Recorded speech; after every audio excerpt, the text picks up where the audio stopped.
Louis Wayne was a much celebrated Victorian artist who was adored for his anthropomorphic drawings and paintings and illustrations of cats, taking on sort of human postures or clothes or activities.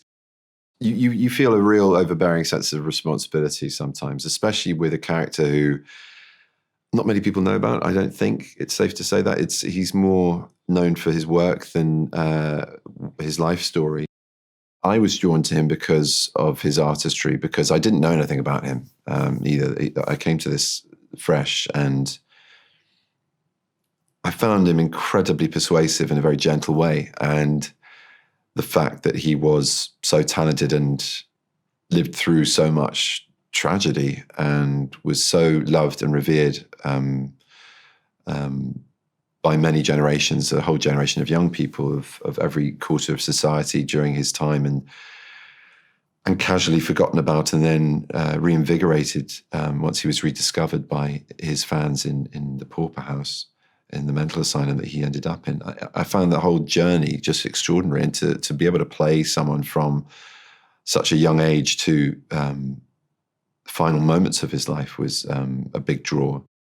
I had a huge connection to Louis Wayne because I as an artist, I mean, I love drawing. I don't do enough of it, and the chance to really try and focus on that was a gift. And I tried to, for the purposes of the role, to imitate, and therefore, you by nature, by just copying brushstrokes or energy or methodology or end result, although a very hashed version of it, you do then start to weirdly embody. It's like copying someone's signature. There's something spooky about it. You start to do something which you think, well, this hand-eye coordinate, this is getting nearer to that person, inhabiting that person's experience.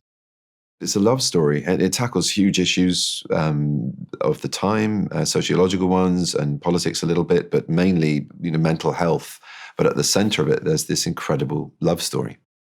Will's very good at that. He's very good at building texture into a relationship with an audience, understanding the sensory without being explicit or overly sexual. It's just about feeling something beyond seeing two people together. It's everything that relates them to one another: a color, a feeling, a sound, a smell, everything that's associative, which, as we all know from relationships, is why even when you're in the midst of tragedy of losing someone, there comes this other thing which is both painful but also a great comfort, where you see them and feel them and are reminded of them and feel almost in the company of them by other things they've left behind that embody them without their presence needing to be physical, whether it is a sound or an attitude or something other than them that brings them fully back into your world, into your life. There have been some very interesting attempts of late to incur modern elements, whether it's iPhone suddenly appearing in the early 1800s or pop music and a soundtrack. But I think what Will does is he embraces something of his eclectic taste from within that period that reflects a modern sensibility, if that makes sense. We play with the linear narrative a little bit, boldly, I think, very much in the opening sequence of the film. And I think in some of the anachronisms, but they don't grate, nothing pops. You don't come away going, ooh, what a diverse cast, or ooh, that bit sort of jumped out as being a wee bit modern. It all has its place. He's created a world that reflects that time and yet is utterly relatable to now. She has a sort of effortless charm. She's so at ease in front of the camera and natural, and yet humble and generous as an actress, and everything you could wish to work with on any given day, and a friend, which is a huge added bonus.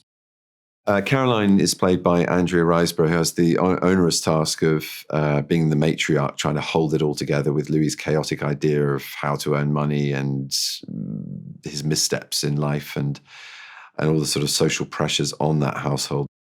They're all brilliant. They match each other in energy. They all are their own person. They hold the screen as their characters, and yet it's this sort of extraordinary female unit of great energy that at times is very overbearing for Louis as the only male of the household.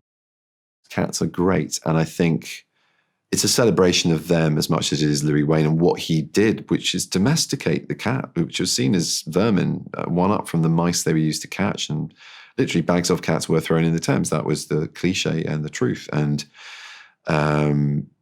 he adopted a cat, put it on a lead, and rather eccentrically walked it around Hampstead Heath. I think even for now, that would get a few raised eyebrows. Never work with cats. And if you work with Will Sharpe and he scripts a cat then does this, just bundle the ball of paper up and throw it towards the cat and see what happens, because it never works out as you expect. Funnily enough, really small kittens behave like small kittens. You put a ball of wool in front of them and they will, paw it. And that's very cute and quaint, and you think, this is great. They're doing exactly what's required. When you want a cat to come to a saucer of food who's a little bit older, you might waste half a day's filming on that one moment.